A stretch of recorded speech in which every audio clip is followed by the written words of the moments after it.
सिर साहब, जैसे नेशनल असेंबली में एक सेशन होता है ना, वक्फा सवालात, आज वक्फा सवालात। अच्छा, आज अवामी दौर आ गया। आज अवामी दिन, अवामी दौर, अवाम के नाम जो लोग आपको देखते हैं। असल में सवालों में भी इतनी वैरायटी है कि हमारा शो क्योंकि रोज़ाना जनरल टॉपिक्स पे होता है, करंट अफेयर्स पे, सवालों में भी इस तरह के ही मामलात आए हुए हैं। यार मैं तो आपको हमेशा कहता हूँ कि 2-3 सवाल ले लिया करें। अच्छा। आप लोग हमेशा मुझे कहते हैं टाइम नहीं रहा, आज ये बड़ा इंपॉर्टेंट इशू आ गया है। सारी चीज़ें चलती रहती हैं, हमेशा हमें सवाल लेने चाहिए। बिल्कुल, हाँ। हम लोग भी तो देखना चाहते हैं, उनके सवालों के जवाब मिलना चाहिए। हाँ, शुक्र है आज आपने ये फैसला किया है कि वो घिसे पिटे हर रोज़ के बयान सियासतदानों के तो वो हम नहीं करेंगे। आज हम कुछ सोच विचार करेंगे। हाँ, सियासतदानों के घिसे पिटे सवालात की वजह से ये सवालात, उनके बयानात की वजह से ये सवालात आते हैं। चलो लेट्स स्टार्ट। बड़ा ही मज़े का सवाल है।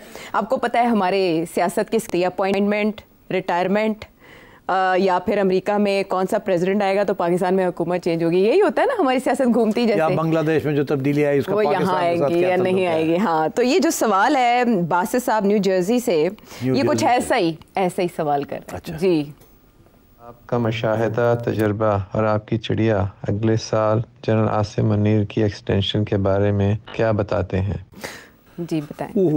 आप कह रहे थे मज़े का सवाल है। ये मज़े का सवाल नहीं है, बड़ा ख़तरनाक सवाल है। ये मेरा चाहते हैं कि मेरा शो बंद हो जाए, यही चाहते हैं ना। इसमें क्या ऐसी बात है कि आपका शो बंद हो जाएगा? नहीं, मतलब है कि मतलब क्या ये रेड लाइन है क्या? नहीं, रेड लाइन तो नहीं है। तो फिर पर कटते हैं क्या? तो फिर ये जलते हैं?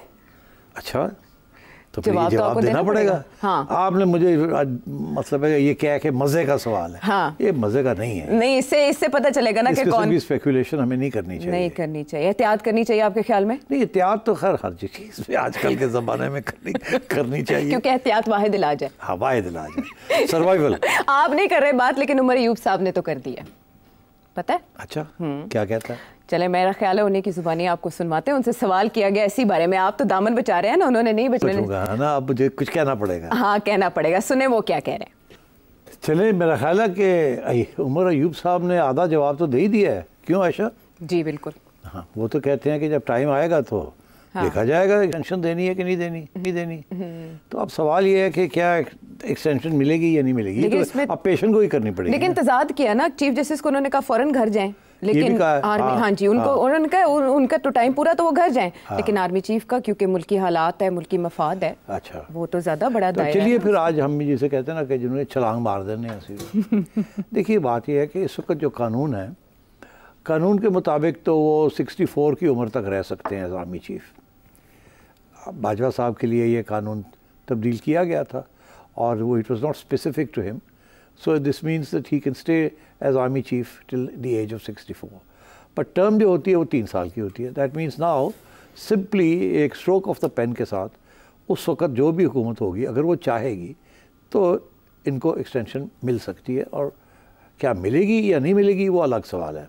अच्छा, अब आइए आप, इसका जो ताल्लुक़ है कि मिलेगी या नहीं मिलेगी, ये आपको उमर अयूब ने इसका जवाब दे दिया। बेसिकली वो ये कह रहे हैं कि उस वक़्त के हालात देखने पड़ेंगे। मगर इससे मुझे अब याद आ गया, और शायद ये इशारा भी मैं करूँगा, आप समझ जाइएगा, कि जब नवाज शरीफ साहब ने बाजवा साहब के ख़िलाफ़ बातें की थी, तो उस वक़्त तो ऐसे लगता था कि अब सवाल ही पैदा नहीं होता कि बाजवा साहब को जब एक्सटेंशन का वक्त आएगा तो नून लीग कभी भी सपोर्ट नहीं करेगी, क्योंकि नवाज शरीफ साहब ने तो इल्ज़ाम लगा दिया था कि इनकी वजह से ये सारा क्राइसिस हो रही है। तो जब वक्त आया तो उस वक़्त सारी मुस्लिम लीग पहुंच गई लंदन, और लंदन पहुंच गई, उन्होंने कहा जी कि हमें एक्सटेंशन, इमरान खान तो एक्सटेंशन दे ही रहा है, और अगर हमने ना दी तो फिर हम बिल्कुल ही आइसोलेट हो जाएंगे और एक ज़ाती भी इशू बन जाएगा आर्मी चीफ़ के साथ। इस वक्त इतना ज़ाती इशू नहीं है, एक सियासी इशू चल रहा है, और वो चाहते हैं कि उनको एक्सटेंशन मिले, और इमरान खान ने उनको एक्सटेंशन देनी है, उसके लिए तैयारी है पूरी। तो अगर हम बाहर बैठे रहेंगे तो फिर आगे हमें कोई मौके नहीं मिलेंगे कि हम दरार डालें इनके दरमियान। और जो हमारी सारी स्ट्रेटजी है कि to divide the army chief from Imran Khan, वो फिर कामयाब नहीं होगी।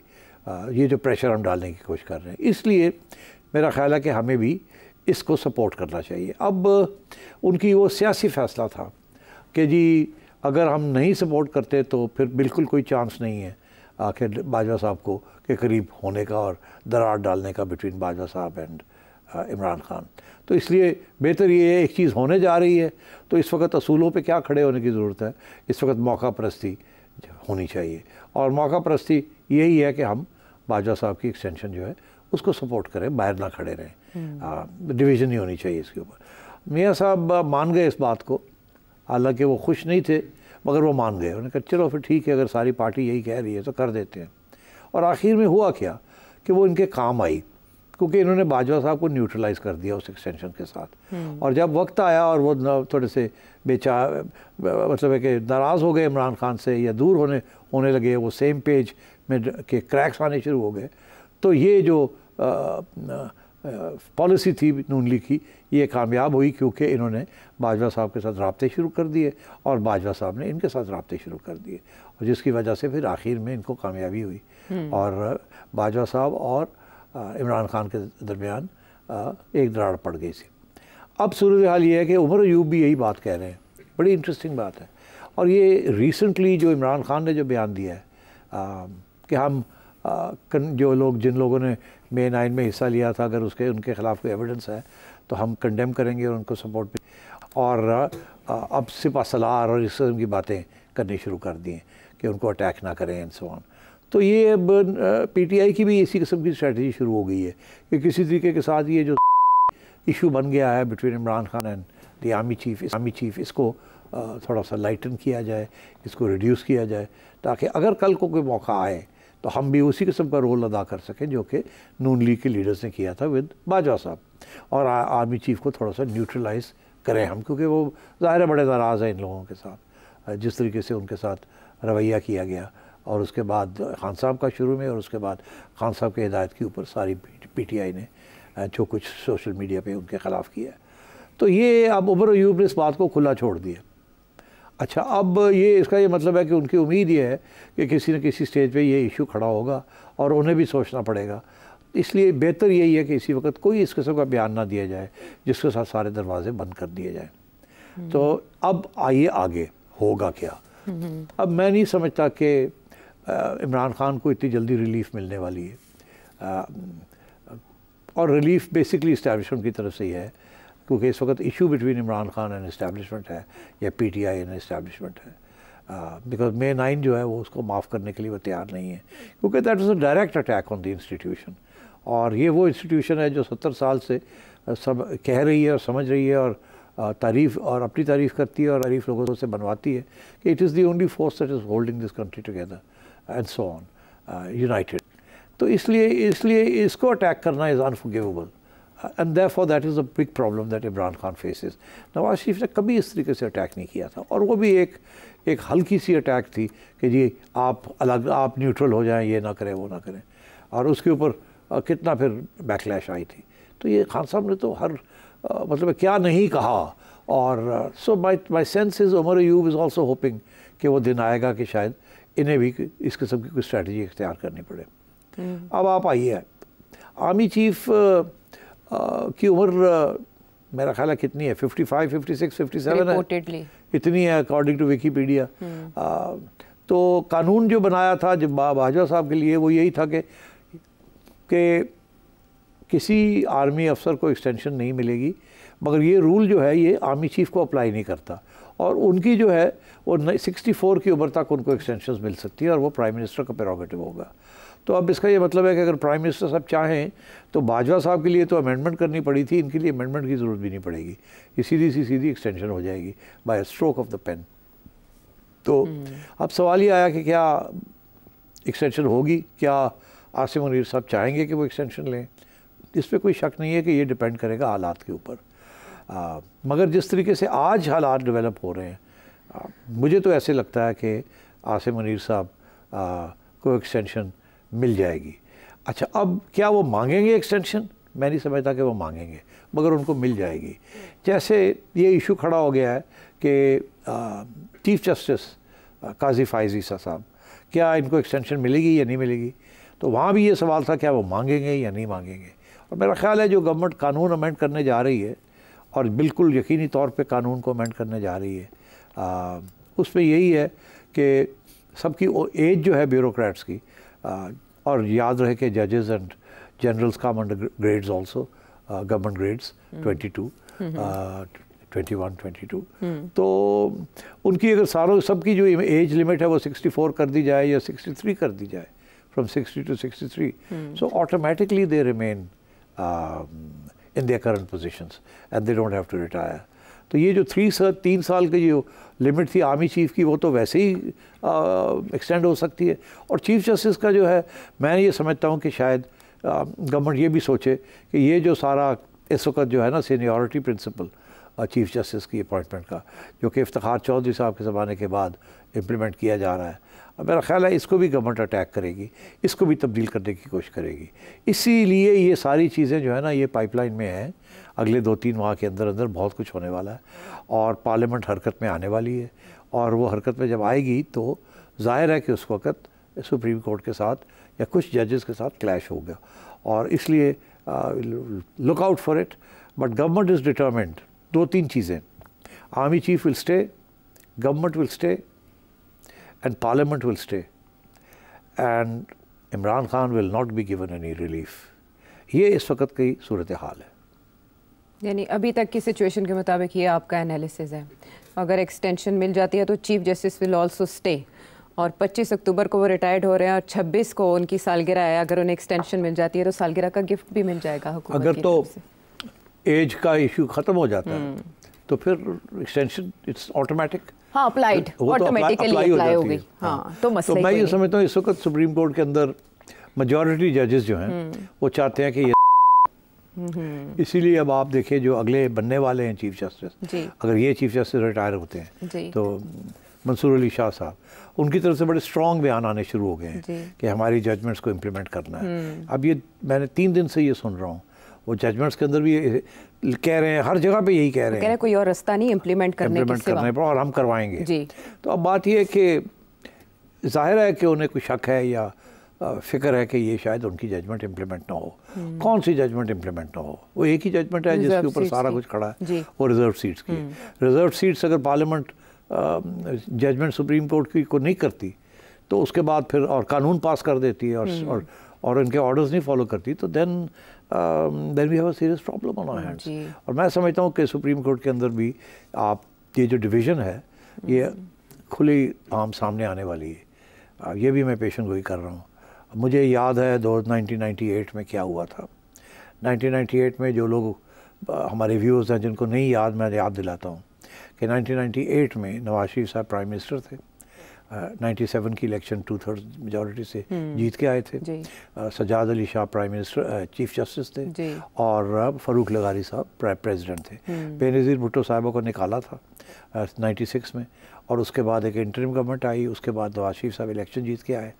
उसके बाद नवाज शरीफ साहब अमीरुल मोमिनीन बनना चाहते थे, वो नहीं बन सके। आखिरी वक्त पे अकबर बुगटी और 1-2 लोगों ने उसको अपोज़ किया और उनको 2/3 नहीं मिली। और उसके बाद चीफ जस्टिस साहब जो सजाद अली शाह साहब थे और फ़ारूक लगारी साहब, फ़ैसला ये हुआ कि फ़ारूक लगारी साहब से 8th अमेंडमेंट के पास ख़त्म करने हैं और सजाद अली शाह को रैप ठीक करना कि ये गड़बड़ ना करें। और सजाद अली शाह गड़बड़ करने शुरू हो गए थे। तो उस वक्त फिर ये हुआ कि डिवीज़न हो गई। सीन्स हमें याद हैं कि मुस्लिम लीग नून के लोगों ने सुप्रीम कोर्ट के दीवानों टाप के और धमकी दी थी, और उस वक्त 12 जजेस एक तरफ हो गए और एक जज एक तरफ था, और वो कह रहे थे कि ये जुडिशल कू है। और वो जुडिशल कू अंदर हुआ और उसकी वजह से सजाद अली शाह को अलग कर दिया गया। एक नए चीफ जस्टिस जजेस ने इलेक्ट करके बना दिए गए और उनको खड़ा कर दिया चीफ जस्टिस। सजाद अली शाह ने फ़ारूक लगारी को ख़त लिखा कि जी ये क्या हो रहा है, आप सुप्रीम कमांडर हैं, आप फ़ौज को कहें मुझे प्रोटेक्ट करें। सो फ़ारूक लगारी साहब ने ख़त लिखा, फ़ौज ने कहा हम मिनिस्ट्री ऑफ डिफेंस में आते हैं। उन्होंने उनकी प्रोटेक्शन तो कर दी मगर फ़ारूक लगारी का साथ नहीं दिया। फिर इसकी वजह से सजाद अली शाह को भी रिज़ाइन करना पड़ा और फ़ारूक लगारी को भी रिज़ाइन करना पड़ा। तो जुडिशरी के अंदर हुकूमत ने, उस वक्त की हुकूमत ने एक रिवोल्ट, एक बगावत प्रोवोक करके और सजाद अली शाह की छुट्टी करा दी थी। तो अब क्या सूरत हाल है यहाँ? डिवीज़न्स जो हमें सबको पता है डिवीज़न्स हैं 6-7 या 7-8 या इस तरीके से हैं जो है। हाँ, इस वक्त तो बैलेंस जो है गवर्नमेंट के ख़िलाफ़ जा रहा है, मगर हमारी जो चिड़िया की ख़बरें हैं वो ये है कि इस बैलेंस को तब्दील करने की कोशिश की जा रही है। इससे ज़्यादा बात मैं नहीं करूँगा। तो इसलिए मैं ये कहूँगा अपने साथियों को, दोस्तों को, व्यूअर्स को कि स्टे ट्यून्ड, बहुत कुछ होने जा रहा है अगले 2-3 महीने में। जागते रहना तो सुनते रहना। हम वापस आते हैं एक ब्रेक के बाद।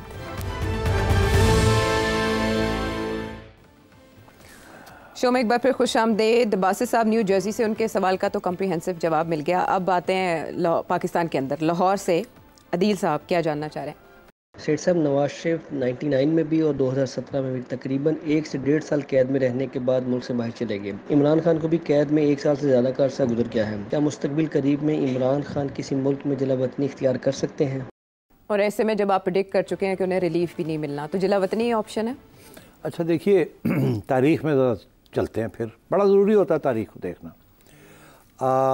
इस्कंदर मिर्ज़ा साहब प्रेसिडेंट थे और उन्होंने अयूब खान को कमांडर इन चीफ आर्मी लगाया। अयूब खान ने उनके ख़िलाफ़ कू करके उनकी छुट्टी करा दी और उनको फिर कहा कि आप चले जाएं यहाँ से और आप लंदन चले जाएं। उनको जला वतन कर दिया, वो लंदन चले गए। वहीं वो वफ़ात पा गए बहुत अरसे के बाद, वापस नहीं आए। उसके बाद मोहतरमा बेनज़ीर भुट्टो साहब की शहादत के बाद वो भी 1 साल जेल में रही और उसके बाद उनको भी ये कहा गया कि आप चले जाएं, यहाँ से जाना चाहती हैं तो चले जाएं। उन्होंने भी ये मौका ले लिया और कहा ठीक है मैं चली जाती हूँ। वो भी चली गई। उससे और उसके 1 साल के बाद साहब को भी ये मौका दे दिया गया कि आप भी चले जाएं यहाँ से, नहीं तो आपके साथ भी गड़बड़ हो सकती है। वो भी चले गए और वो वहीं बैठे रहे, आज तक वहीं हैं। और इजाज़त के बगैर जा कोई नहीं सकता था, तो इजाज़त दे दी गई। तो यहाँ हमारी इस्टेब्लिशमेंट का रवैया यही रहा कि बेहतर यही है कि ये बाहर चले जाएं, यहाँ ना रहें। यहाँ रहेंगे तो या जेल में रखना पड़ेगा और मसले हैं वहाँ जेलों में भी ये अदालतों की वजह से, और या ये अगर बाहर रहेंगे तो तंग करेंगे और फसाद करेंगे। तो बेहतर ही, और हर रोज़ प्रेस कॉन्फ्रेंसेस होंगी, ये होगा वो होगा, तो बेहतर यही है कि इनको जाने दें। तो तारीख़ में तो फिर मोहतरमा भी चली गई। उसके बाद नवाज शरीफ साहब की बारी आई। इतना सख्त सज़ा दे दी गई थी, सज़ाए मौत दे दी थी मुशर्रफ ने इनको, और उसके बाद इनको भी मौका ढूंढ के डील करके और इनको कहा आप चले जाएं। ये भी फ़ौरन लपक के चले गए। जब मौका दे दिया जाता है तो सारे लपक के चले जाते हैं, और चले भी गए।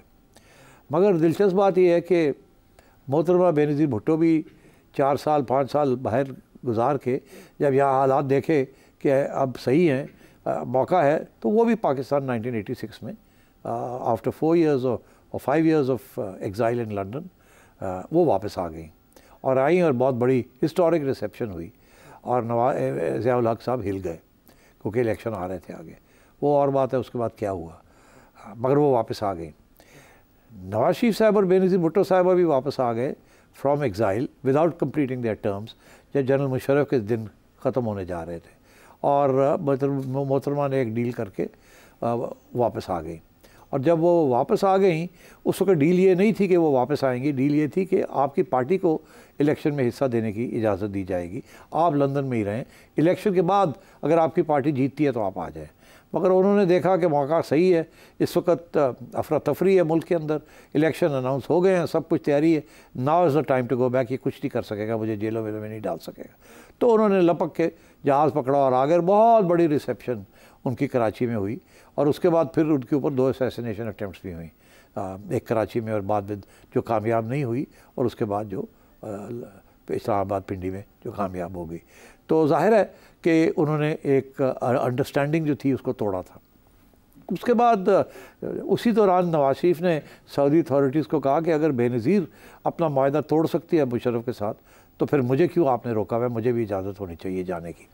उससे पहले उन्होंने कोशिश की, जैसे आई तो उन्होंने भी जहाज़ पकड़ के वो कोशिश की, मगर मुशर्रफ ने उनको वापस उसी जहाज़ में वापस भेज दिया। मगर जब बेनज़ीर लैंड कर गई पाकिस्तान में, तो उस वक़्त फिर अफरा तफरी थी, एक मसला बना हुआ था। तो फिर नवाज शरीफ ने कहा मैं भी आ रहा हूँ, और उन्होंने सऊदीज़ ने कहा हाँ अब मोहतरमा बेनज़ीर अगर जा सकती है तो फिर आप भी जा सकते हैं। तो वो भी वापस आ गए, और आपने देखा जो भी वापस आया, बेनज़ीर आई 96 में, उन्होंने 98 में गवर्नमेंट फॉर्म की, और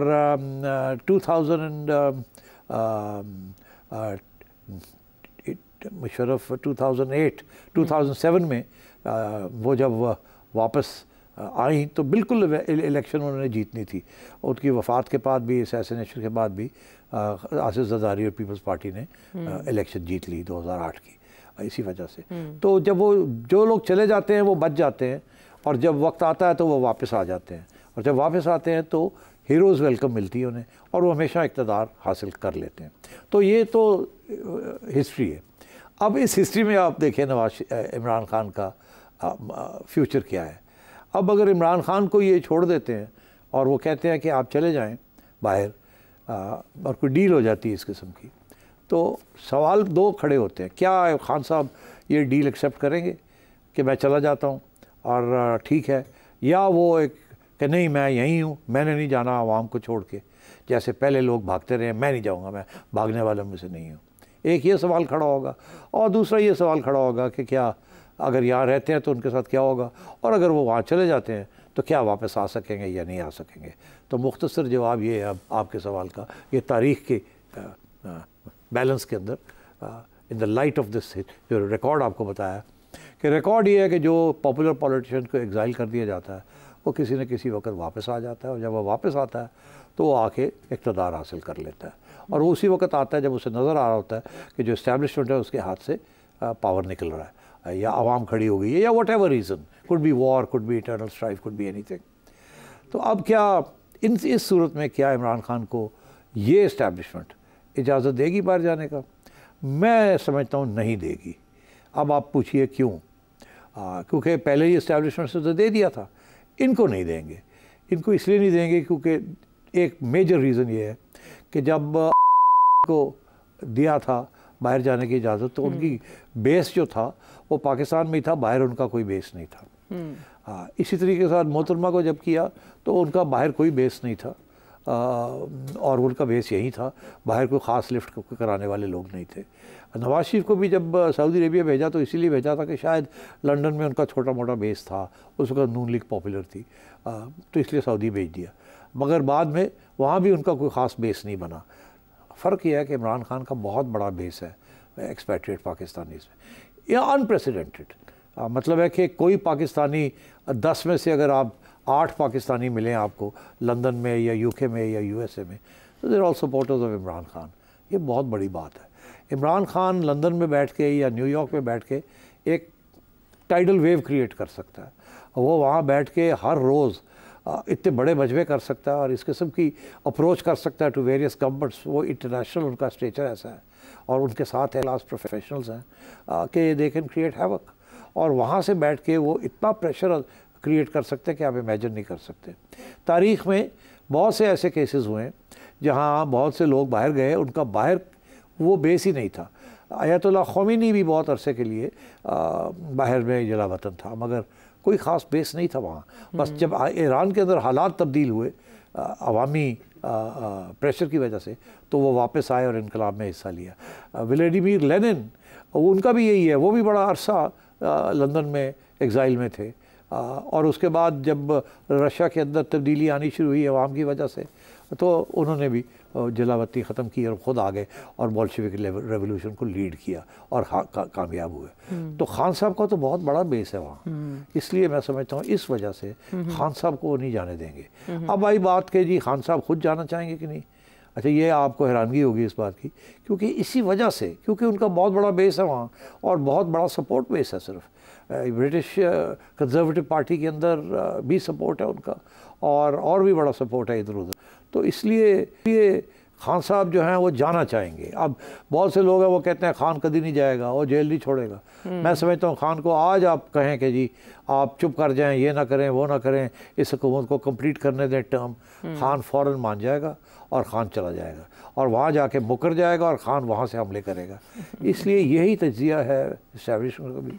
ये मेरा तज्ज़िया सिर्फ नहीं है, उन्होंने भी तारीख़ पढ़ी हुई है और उन्हें भी खान के बारे में बहुत कुछ पता है। Khan is not Benazir Bhutto, Khan is not Iskander Mirza, Khan is Khan, जो इस स्टेज पे डटा हुआ है जिस तरीके के साथ और जिस किस्म की वो बातें कर रहा है, इसके बाद उसको फ्री करना इस्टेब्लिशमेंट के लिए बड़ा मुश्किल होगा, अनलेस और ये हमेशा इफ़ बहुत बड़ा इश होता है, अगर आवाम की ताकत इस्टेब्लिशमेंट की ताकत को चैलेंज करे और कामयाब हो जाए फॉर वट एवर रीज़न, तो फिर तब्दीली आ सकती है। मगर क्या यहाँ भी उस किस्म के हालात होंगे जिस किस्म के बांग्लादेश में हुए हैं? ये सवाल ये भी आया एक और है। सवाल है। ये सवाल भी आया ये जब आया है तो फिर बात करें। बेहतर है आपके व्यूवर्स जो हैं वो जो पूछना चाह रहे हैं हम उसी को ऐड कर लें। लेकिन आपने बड़ा अच्छा एनालिसिस दिया कि ये सपोर्ट बेस में कितना फ़र्क होने की वजह से ये थ्रेट मौजूद रहेगा और इसको नाप तोल के रखा गया, देखा गया मेजर करके ख़तरे को। लेकिन इमरान खान साहब ने तो अभी ताज़ा बयान ECL में डालें ताकि मैं भी ना मुल्क से बाहर जा सकूँ। और इससे पहले भी वो ये कहते आए हैं कि वो बाकी लीडर्स की तरह मुल्क छोड़ के नहीं जाएंगे क्योंकि उनके सामने है दीवार पर लिखा हुआ। वापस आते हैं एक ब्रेक के बाद।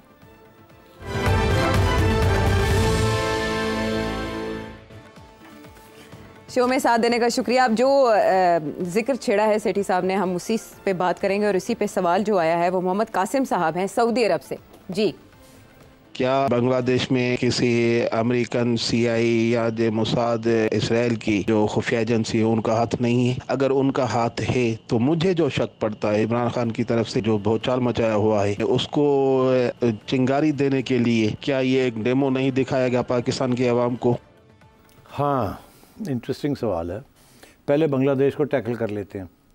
देखिए, मैंने अपने पिछले प्रोग्राम में कहा था कि डोनाल्ड लू जो असिस्टेंट सेक्रेटरी ऑफ स्टेट हैं, जिनके बारे में खान साहब ने बहुत सी बातें की हैं कि उन्होंने रेजीम चेंज कराई है यहाँ, और अभी भी खान साहब उस बात पे डटे हुए हैं कि अमेरिका का हाथ था उनकी रिमूवल में, कि उन्होंने इस्टेब्लिशमेंट ख़ुसूसन जनरल बाजवा को के ऊपर प्रेशर था कि इसको ना आने दें, इसको तब्दील करें।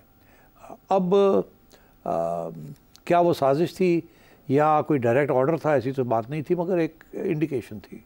दिस इज़ खान साहब्स पोजीशन।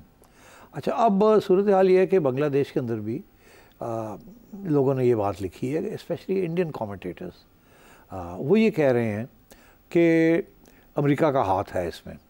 वो कैसे है ये नहीं कह रहे कैसे है, और ये भी नहीं कह रहे क्यों है, मगर क्या ये ज़रूर रहे हैं कि डोनाल्ड लू जो है वो आया था, उसने मुलाकातें की थी इधर उधर, और उसके बाद उसका एक रोल भी रहा है अमेरिकन स्टेट डिपार्टमेंट में, रेजीम चेंज जहाँ जहाँ रेजीम चेंजेस हुई हैं या रेजीम को चेंज करने की कोशिश की जा रही है। अब वो अमेरिका का इंटरेस्ट क्या हो सकता है, और अगर इंटरेस्ट है तो किस तरीके से रेजीम चेंज कराएंगे। पहली बात तो ये है कि रेजीम चेंज कराने के तो दो तरीके होते हैं थर्ड वर्ल्ड कंट्रीज़ में। एक ही होती है कि क्योंकि रेजीम चेंज आर्मी करती है आमतौर पे कूज के ज़रिए या इनडायरेक्ट प्रेशर डालने के लिए, तो उनके जो अमेरिकन मिलिट्री इस्टेब्लिशमेंट है उनके हर दुनिया की मिलिट्री इस्टेब्लिशमेंट के साथ राब्ते हैं। बांग्लादेश की मिलिट्री इस्टेब्लिशमेंट के साथ भी राब्ते और पाकिस्तानी मिलिट्री इस्टेब्लिशमेंट के बड़े तवील और सीरियस राब्ते रहे हैं और हैं अभी भी। और जब एक मुल्क डिपेंडेंट हो जाए किसी दूसरी इस्टेब्लिशमेंट के ऊपर for weapons supplies and also for aid, तो फिर ज़ाहिर है वो राब्ते जो हैं वो बड़े मजबूत होते हैं और बात सुनी जाती है। मगर क्या बांग्लादेश में क्या सिचुएशन थी? अब बांग्लादेश में आर्मी बड़ी माइनर फैक्टर है, it's not a major factor like in Pakistan. तो और उनके भी कोई ख़ास लंबे चौड़े कोई कू मेकिंग आर्मी नहीं है अभी इस स्टेज पे। तो क्या अमेरिकनों ने आर्मी को उकसाया? नो। स्टूडेंट्स को उकसाया? अच्छा, अब जब ये स्टूडेंट्स की बात आती है तो फिर हमें याद आता है कि पाकिस्तान के अंदर भी इस किस्म का एक मूवमेंट चला था, it was called the PNA movement. उस वक्त भी जमात इस्लामी और अपोजिशन को जुल्फ़िकार अली भुट्टो के साथ के खिलाफ काफ़ी एविडेंस है कि अमरीकनों ने पैसा चलाया था और इशारे किए थे कि निकालो इसको, और ज़ियाउल हक साहब चीफ थे, तो यकीनी तौर पे बाद में उनको भी उनके ऊपर भी प्रेशर होगा कि आप इसको निकालें। और उसकी वजह यही थी कि भुट्टो साहब ने यूनाइटेड नेशंस में भी और हर जगह पे आंखें दिखाई थी वेस्टर्न पास को, और उन्होंने दो चीज़ें की थी जिसके साथ वेस्टर्न पास बड़े नाराज़ थे। जैसे खान साहब के साथ नाराज़ थे उस तरीके के साथ भुट्टो साहब के साथ भी नाराज़ थे। One issue was the nuclear programme जो उन्होंने इनिशिएट किया था, जिसके ऊपर सख्त खिलाफ थे वो कि ये क्या कर रहा है, और गुस्सा था। और दूसरा ये था कि जी इन्होंने इस्लामिक समिट की थी कॉल लाहौर शहर में, और इनका कोशिश ये थी कि उस वक्त दो ब्लॉक्स थे ग्लोब में, एक था एंटी कम्युनिस्ट ब्लॉक, ये उस वक्त के जो नेटो सेंटो सीटो इस किस्म के बगदाद पैक्ट से, और दूसरा जवाहरलाल नेहरू और युगोस्लाविया के सदर टीटो और इस किस्म के लोग थे जिन्होंने, और चाइना, जिन्होंने एक थर्ड ब्लॉक बुलाने की कोशिश की थी, the neutral block. Bandung conference में के बाद एक कॉन्फ्रेंस हुई थी, उसमें ये फैसला। और भुट्टो साहब ने सोचा कि, और उसमें इंडिया का बहुत बड़ा रोल था, तो भुट्टो साहब ने सोचा हम उस ब्लॉक पे तो नहीं हो सकते जिस ब्लॉक में इंडिया है। तो भुट्टो साहब ने इस्लामिक समिट करके एक चौथा ब्लॉक बनाने की कोशिश की। अच्छा, जब ये और वो चौथा ब्लॉक में वो कामयाब होने जा रहे थे, मगर इसीलिए that was one of the reasons he had to be removed, because Islam का ब्लॉक जो था was not acceptable to any of the other 3 blocks. तो इसलिए भुट्टो साहब को जाना पड़ा। अब आइए यहाँ कोई ऐसी सूरत हाल नहीं है। Bangladesh is insignificant. बांग्लादेश में कोई ख़ास अमेरिकन इंटरेस्ट नहीं है। इंडिया के इंटरेस्ट थे और वो इसी दो हद तक के पाकिस्तान के साथ एलाई ना करें, क्योंकि एक वक्त था जब बांग्लादेश की सरजमीन से इंडिया के ख़िलाफ़ कुछ कार्रवाई होती थी, खुफिया कार्रवाई हमारी एजेंसियां करती थी। तो इंडिया को ये भी था कि अब जबकि अब आजकल जो इल्ज़ाम है वो नेपाल के ऊपर है कि नेपाल के अंदर से हमारी एजेंसियां create problems for Indians and so on, और वहाँ भी कि बांग्लादेश से भी ये करते हैं। तो इसीलिए हसीना was supported by India because she cut off all relations with Pakistan. Khalda Zia, on the other hand, had good relations with Pakistan, and so therefore India was supporting Hasina Wajid.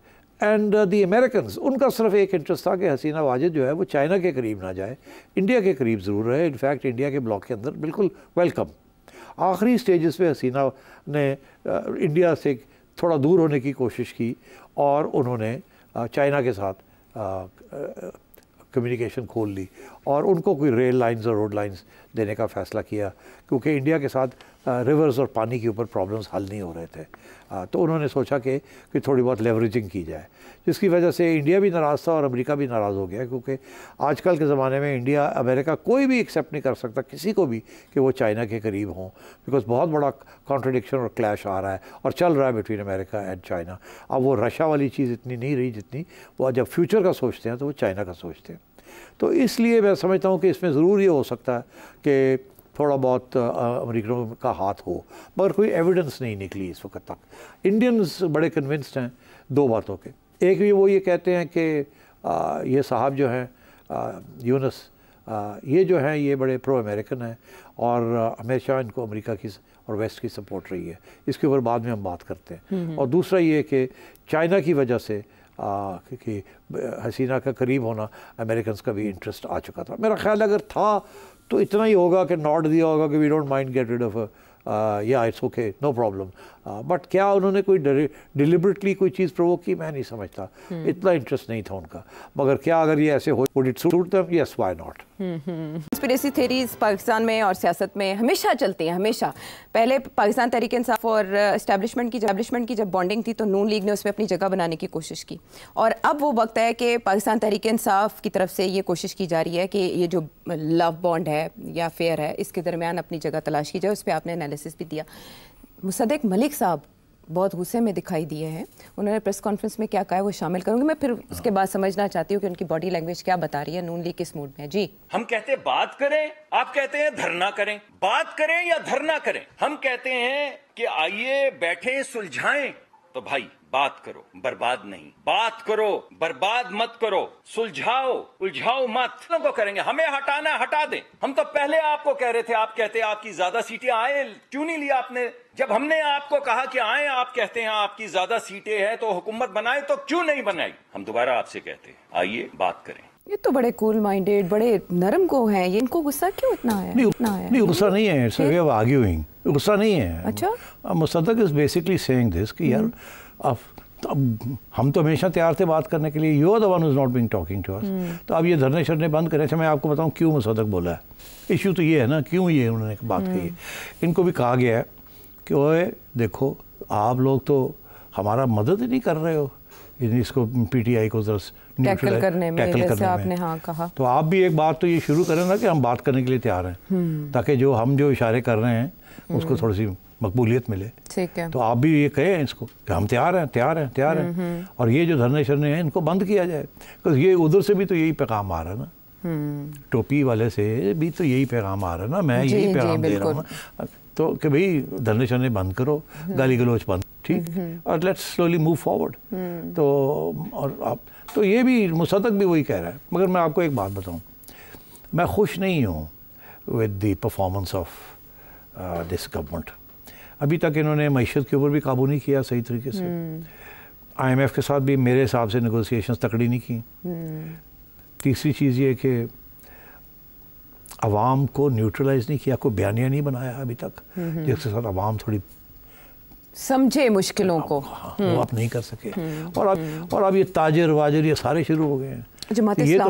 ये तो हमारे लिए problem बन सकता है। और आप लोग कर क्या रहे हैं? सारा आपने हमारे पे बोझ कर दिया। आप तो बस बैठे हुए हैं और कभी इधर जा रहे हैं, कभी इधर जा रहे हैं। आप कर क्या रहे हैं? कुछ मिल नहीं रहा इधर उधर, आनियों जानियों से भी नहीं मिल रहा। ऐसे तो कुछ नहीं मिलना। तो मतलब है ये कोई डिलीवरी भी तो दे ना। ये सारा बोझ जो है, अब जमात भी खड़ी हो गई है, अब वो भी खड़ा हो गया। अब तो इसलिए मेहरबानी करें कुछ शो सम रिजल्ट्स, सारा हमारे पे बोझ ना डालें।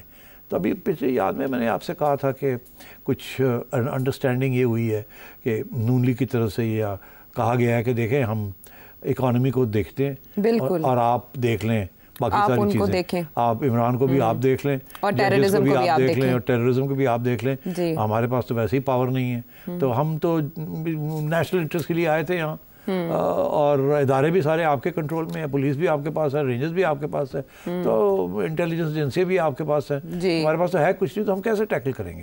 तो हम तो यही है कि आपने फाइनेंस मिनिस्टर दे दिया हमें, हमने उसको दे दिया कि करो भाई, हम तो उसकी रुकावट नहीं कर रहे। तो अब ये तो फिर आप ही के एजेंडे के ऊपर हम काम कर रहे हैं। तो अब आप हमें कह रहे हैं कि ये भी करो वो भी करो, हमसे नहीं होगा वो, तो आप ही करेंगे ये। तो इधर से तो ये लाइन जा रही है ना। वो कहते हैं कि यार सारा बोझ साढ़े से पार था। तो इसीलिए उन्होंने भी थोड़ी सी डील ओपनिंग क्रिएट की है ताकि प्रेशर कम हो उनके ऊपर। उधर खान साहब ने थोड़ी सी ओपनिंग क्रिएट की है कि PTI के ऊपर भी बड़ा सख्त प्रेशर है। इसलिए आई थिंक दोनों साइड ने थोड़ी सी स्टेप बैक की है। बट इसका ये मतलब नहीं है, I want to make it clear, कि इस्टेब्लिशमेंट तैयार हो गई है कि इमरान खान के साथ के कोई ऐसी डील हो जिससे he comes back to power in the near future. ऐसी कोई चीज़ नहीं है। ये अब ये ऐसी सोच ही नहीं है इस्टेब्लिशमेंट के अंदर। और आई एम सेइंग दिस। और अगर खान साहब का ये ख्याल है कि इसके साथ ये होगा ये नहीं होगा, अलबत्ता ये ज़रूर है कि इस किस्म की जब सिचुएशन हो जाए, इतने शदीद किस्म के और सख्त इख्तलाफात हों, कॉन्फ्रंटेशंस हों, तो उसके लिए डिफ्यूज़ करने के लिए वक्त लगता है। और अभी जो PTI है they using hoping and praying कि जुडिशरी जो है उनको रिलीफ देगी। अभी तक तो उनको रिलीफ मिल रही है। एंड आई थिंक ये भी एक सोर्स ऑफ प्रेशर है कि वो PTI ने कामयाबी के साथ एक सोर्स ऑफ प्रेशर क्रिएट कर लिया है आउटसाइड द PTI। तो अब देखिए ना, अगर आप टोपी पहना दें फिर 2 मिनट के लिए, तो एक तरफ जुडिशरी मेरे पे प्रेशर डाल रही है, एक तरफ PTI जो है उनके सोशल मीडिया मेरे पे। अब मैं PTI को तो बंद कर दूंगा, जेल में भी डाल दिया, और अब वो कानून भी मैं ला रहा हूँ लोगों को, तो ये कुछ हद तक तो मैं कंट्रोल कर लूँगा। मगर यार ये बाहर भी बैठे हुए हैं, अमेरिका में भी बैठे हुए हैं, जिनीवा में भी बैठे हुए हैं, कांग्रेस को भी मेरे खिलाफ कर रहे हैं, तो प्रेशर तो है ना। I don't like it but what can I do. और ये गवर्नमेंट जो है it is not able to relieve that pressure. इनके पास कोई ऐसा फॉरेन मिनिस्टर नहीं है जो जाके हम पाकिस्तान का स्टेबिलिटी का बयानिया पेश करे, और वो वन साइडेड सारा जा रहा है। तो इनके फॉरेन ऑफिस भी ठीक नहीं काम कर रहा। सो यू नो इस किस्म के भी तो इश्यूज बन जाते हैं ना। तो मैं ये समझता हूँ कि अभी कोई ब्रेक थ्रू नहीं होने वाली। अलबत्ता ये ज़रूर है कि ये लोग इंतज़ार कर रहे हैं कि काजी फायजीसा घर जाएं सुप्रीम कोर्ट में, फिर से प्रेशर बिल्डअप होना शुरू हो। प्रेशर तो ऑलरेडी काफ़ी है। इनफैक्ट हुआ ये कि काजी फायजीसा को साइडलाइन कर दिया गया है, और अब जो सारा प्रेशर है अदर जजेस है नाउ मूविंग इन। हाँ, 2 अगस्त तक चैम्बर वर्क कर रहे हैं वैसे भी। तो मेरा ख्याल है कि अब PTI is hoping for the change in command and they are thinking कि वो वक्त आएगा इन द सुप्रीम कोर्ट, वो वक्त आएगा कि then we can put lot of pressure. What Peoples Party is doing?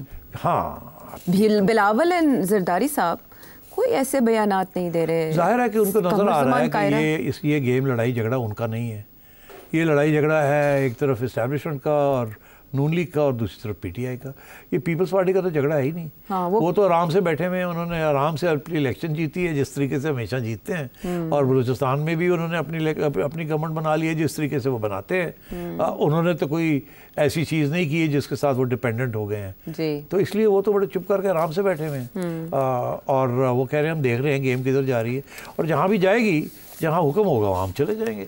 उनका कोई लव लॉस तो नहीं है नून लीग। हाँ। और अभी कल ही मैंने कहा कि वो प्रेसिडेंट साहब आते हैं जाते हैं और कोई सलाम दुआ नहीं है, एक और इंडिकेशन की सलाम दुआ नहीं है एंड सो ऑन। उनके भी बड़े गिले हैं इनके साथ। कि भाई आपने हमें अकोमोडेट सही नहीं किया।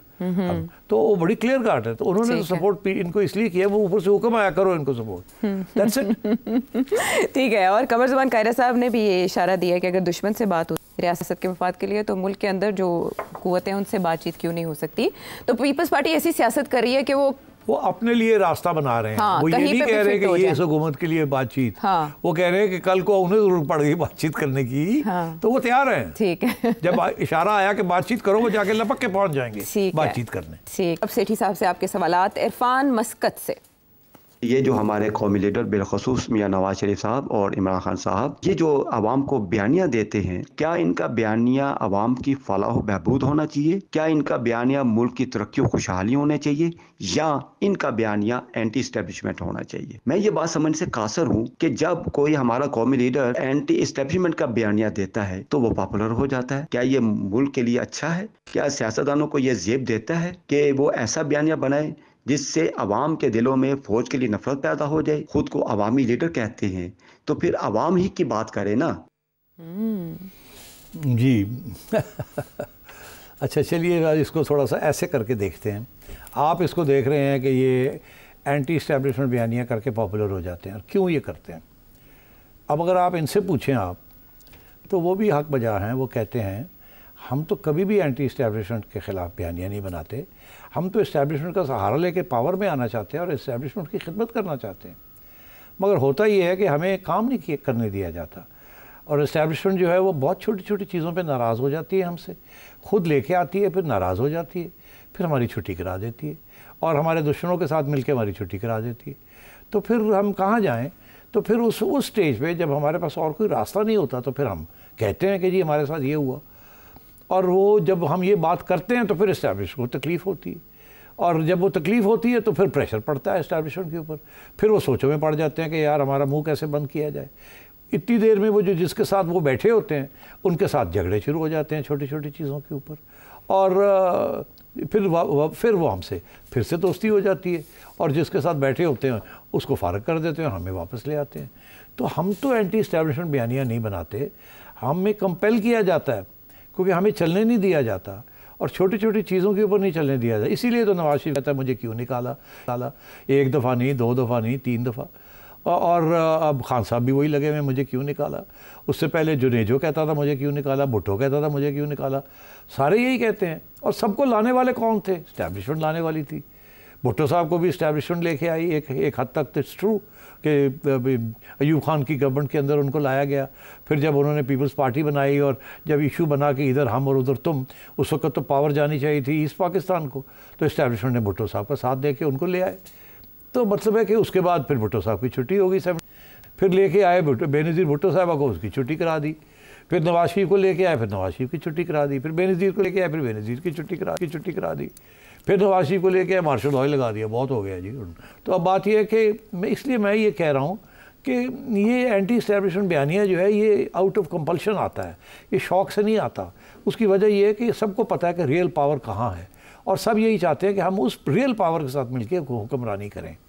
तो ये कहना कि जी सारे एंटी इस्टेब्लिशमेंट क्यों हो जाते हैं और सोशल वेलफेयर की बात क्यों नहीं करते, आपको सवाल ये करना चाहिए, ये नहीं कि एंटी इस्टेब्लिशमेंट क्यों हो जाते हैं, ये कि जब ये पावर में भी होते हैं तो ये क्यों सोशल वेलफेयर की बात और आवाम के लिए, उनकी बेहतरी के लिए क्यों नहीं ये कोई ऐसे इकदाम करते?